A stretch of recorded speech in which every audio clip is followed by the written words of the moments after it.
Okay guys, so nag-request yung kapatid ko na lagyan ko rin siya ng press-on nail. So ito yung design na napili niya. So again, before tayo mag-start, lagi tayo mag-nail prep. Parang makeup lang yan, meron kayong skin prep. So ganun din sa nails natin, meron tayong nail prep. In this way, mas tatagal yung nails natin or yung press-on nails natin. So this press-on nails last for 2 weeks and then reusable na rin siya. So pag na-nail prep ko, gumagamit ako ng nail file and then pinupush ko yung cuticle and then pupunasan ko siya ng alcohol pad para mawala yung mga excess na kuko na dahil sa pagbabuff natin ng nail.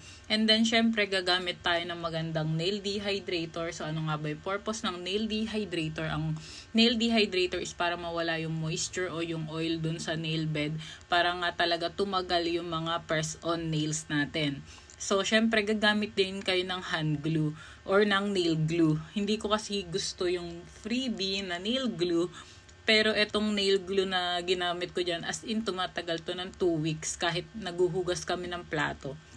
So, ayan, try nyo na rin yung nail glue na yan. And kung may suggestion kayo ng mga nail glue na mas tumagal sa inyo, sabihin nyo lang. And then, sa pagtatanggal nito, I will try to make a separate video. So, ayan, sobrang ganda. Ayun lang. Bye! Thank you for watching!